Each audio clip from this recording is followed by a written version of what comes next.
नमस्कार, एक बार फिर से आप सभी का स्वागत है। इस वीडियो के माध्यम से मैं बहुत यूजफुल जानकारी आप लोगों के साथ शेयर करने वाली हूं जो 498A के झूठे केस को लेकर है और सुप्रीम कोर्ट के आए जजमेंट पर आधारित है। इस मामले में सुप्रीम कोर्ट ने झूठे 498A को लेकर बहुत ही इंपॉर्टेंट अहम गाइडलाइन दी है। इस जजमेंट को अगर आप पढ़ लेते हैं, समझ लेते हैं, तो आप अपने झूठे मामले को, झूठे 498A को आसानी से क्वैश करा सकते हैं या पुनीत खुराना जैसे नौबत नहीं आएगी। इन दोनों मामलों में झूठे केसेस दर्ज हुए थे और ऐसी मानसिक स्थिति बना दी गई थी, ऐसी परिस्थितियां सामने आ गई थी कि उनके पास अपनी जान देने के सिवाय कोई रास्ता नहीं बचा था। लेकिन सुप्रीम कोर्ट और हाई कोर्ट के आए बहुत ही यूजफुल जजमेंट हैं जिनके आधार पर आपको ऐसी मानसिक स्थिति में जाने की जरूरत ही नहीं पड़ेगी। आप अपने एफआईआर को क्वैश करा लेंगे और ऐसे धोखेबाज पार्टनर को सबक सिखाएंगे। जैसा अक्सर होता है, इस मामले में भी पति पत्नी के बीच में विवाद हुआ, शादी के कुछ समय बाद अलग रहने लगे दोनों और 4 साल से पति पत्नी दोनों अलग रह रहे थे। 4 साल तक पत्नी ने कोई भी केस नहीं किया था पति के खिलाफ, सिर्फ अलग रह रही थी। 4 साल बाद जब पति ने तलाक फाइल किया, तब पत्नी ने पति और उसके परिवार के खिलाफ 498A के साथ साथ अन्य सेक्शन में मामले दर्ज करा दिए, जिसमें पति का एक भाई जो इस एफआईआर के दर्ज होने के बाद एक जज की उसके खिलाफ भी उसका नाम भी पत्नी ने 498A में दर्ज कराया। परिवार वालों ने क्वेश्चनिंग के लिए high court, Madhya Pradesh high court में गुहार लगाई। हाई कोर्ट से उन्हें राहत नहीं मिली, मामला सुप्रीम कोर्ट में पहुंचा।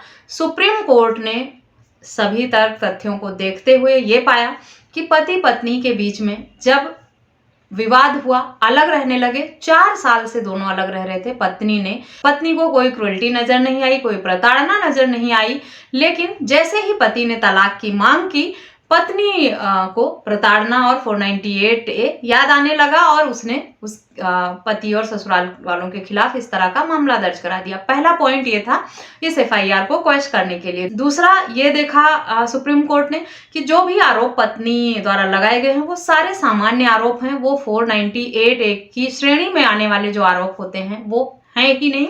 तो ऐसे में अगर ये केस आगे बढ़ाया जाता है, चलाया जाता है, तो ये कानूनी प्रक्रिया का दुरुपयोग होगा, क्योंकि 498A जो है वो किस तरह के आरोपों से साबित होते हैं, इस पर भी सुप्रीम कोर्ट और हाई कोर्ट की गाइडलाइन आई हुई है। ऐसा नहीं है कि पत्नी कुछ भी सामान्य आरोप लगाकर ताने दे रहे हैं या ऐसी बातें बोली या इस तरह से दहेज की मांग की कह दिया है और वो 498A की श्रेणी में आते हैं। कोई ऐसी मानसिक चोट, ऐसी मानसिक पीड़ा, इस तरह की प्रताड़ना हो जिससे पत्नी आत्महत्या करने पे मजबूर हो गई हो या मार पिटाई हुई है, उसके साथ कोई पुलिस कंप्लेंट किया है उसने, मेडिकल है उसके पास, इस सब तरह के सबूत देने होते हैं। ऐसा नहीं है कि कुछ भी आरोप लगाकर कि इन्होंने फोन पर इस तरह से बातें की थी, इस तरह के शब्द बोले थे, ऐसा लगा देने से 498A का मामला दर्ज तो हो जाता है लेकिन वो क्वैश भी हो जाता है। तो उसमें आपको इतना परेशान होने की जरूरत नहीं होती, ना इतना मेंटल ट्रॉमा में जाने की जरूरत होती है, ना अपने आप को खत्म करने की जरूरत होती है। ये जो अतुल सुभाष और पुनीत खुराना के केसेस हैं, इन्होंने पूरे देश को हिलाकर रख दिया है कि ये झूठे केस इस हद तक प्रताड़ना देते हैं कि एक इंसान अपनी जान लेने तक को मजबूर हो जाता है। इस तरह के जो जजमेंट हैं, बहुत सारी वीडियोज आपको यूट्यूब पर मिल जाएंगे जहां से आप पढ़कर इस तरह के जजमेंट को समझ सकते हैं और झूठे एफआईआर को क्वैश करा सकते हैं। हाँ, थोड़ा एफर्ट लगता है, आपका थोड़ा समय जाता है, पैसे खर्च होते हैं, लेकिन इस तरह की जोखिम लेने से, अपनी जान खत्म करने से और परिवार को इतनी बड़ी पीड़ा पहुंचाने से तो बेहतर ऑप्शन यह है आपके लिए कि आप इस तरह के जो जजमेंट्स हैं, जो वीडियोस हैं, उनका रिसर्च करें सोशल मीडिया से और उनको पढ़ें, समझें और इन्हीं जजमेंटों का हवाला देकर झूठे मामले को आसानी से क्वैश करा लें। इस मामले में भी देखिए, जब पति ने किया था डाइवोर्स का केस, उसके बाद दर्ज कराया था। सुप्रीम कोर्ट ने कहा कि जब 4 सालों से तुम्हारे साथ प्रताड़ना, हिंसा हुई थी, तुम चुपचाप क्यों बैठी थी? तुम्हें याद नहीं आया कि पति और ससुराल वालों ने प्रताड़ना किया है? जब उसने डाइवोर्स की मांग की तब याद आ रहा है प्रताड़ना? सबसे बड़ा जो माइनस पॉइंट रहा इस मामले में वो यही रहा कि पत्नी 4 सालों से चुप बैठी थी और जब पति ने केस किया तब उसने किया तब उसने इस तरह के आरोप लगाकर मामले दर्ज कराए। तो ये अगर आपके केस में भी ऐसा है कि आपने पत्नी पे कि आपने सेक्शन 9 का किया या डाइवोर्स की मांग की, तब पत्नी ने इस तरह के केस दर्ज करा दिए, तो भी आसानी से क्वैश हो जाएंगे इस जजमेंट का हवाला देकर। अगर पत्नी ने सामान्य आरोप लगाए हैं डाइवोर्स, तो भी आप पढ़ सकते हैं, इस जजमेंट को यूज कर सकते हैं अपने मामले में। इस तरह की गलती बिल्कुल भी नहीं करनी है जो अतुल सुभाष ने और पुनीत खुराना ने किया। बहुत सारे जजमेंट आए हैं, बहुत सारे अवेयरनेस वीडियोस बनी हैं, यूट्यूब के माध्यम से आप देख सकते हैं, पढ़ सकते हैं, समझ सकते हैं। बहुत सारे लीगल एक्सपर्ट बैठे हैं, बड़े बड़े एडवोकेट्स हैं जिनकी हेल्प लेकर आप अपने केस में राहत पा सकते हैं। अब वो जमाना नहीं रहा कि पत्नियां आरोप लगाकर मामला दर्ज कराएंगी और आपको सालों तक चक्कर लगाने पड़ेंगे और परेशानियों का सामना करना पड़ेगा। बस अपने केस को सही तरीके से फाइट करना आपकी रिस्पॉन्सिबिलिटी है।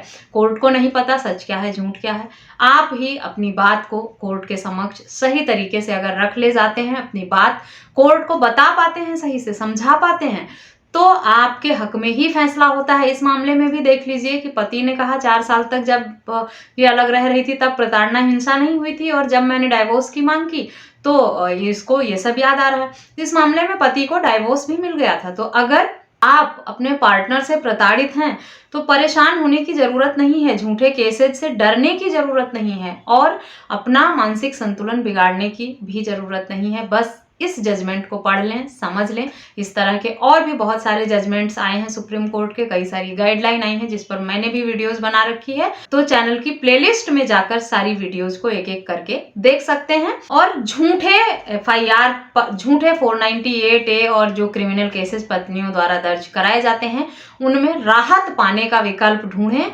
समस्याओं से भागने का, अपनी जान गंवाने का विकल्प कोई बेहतर विकल्प नहीं होता है। इस वीडियो को सुनने के बाद, समझने के बाद कोई सवाल है तो मुझे ईमेल, व्हाट्सएप या कमेंट करके पूछ सकते हैं। मुझसे संपर्क के सभी माध्यम आपको वीडियो के डिस्क्रिप्शन बॉक्स से मिल जाएंगे। इस वीडियो को जिस जजमेंट के आधार पर बनाया है उस जजमेंट का लिंक भी आपको डिस्क्रिप्शन बॉक्स से ही मिल जाएगा, वहां से जजमेंट को पढ़ सकते हैं। इसी तरह से अगर झूठा मामला हुआ है, पत्नी सेम कंडीशन, सेम हालात आपके केस में भी हैं, तो ये जजमेंट आपके लिए बहुत फायदेमंद होगा। आशा करती हूँ वीडियो अच्छी लगी होगी। वीडियो अच्छी लगी है तो चैनल को सब्सक्राइब करके बेल आइकन को प्रेस करना बिल्कुल भी ना भूलें, ताकि इस तरह की और भी आने वाली इंफॉर्मेटिव वीडियोस आपको घर बैठे मिलती रहें। इस वीडियो में बस इतना ही, मिलते हैं नेक्स्ट वीडियो में। तब तक के लिए थैंक यू एंड बाय।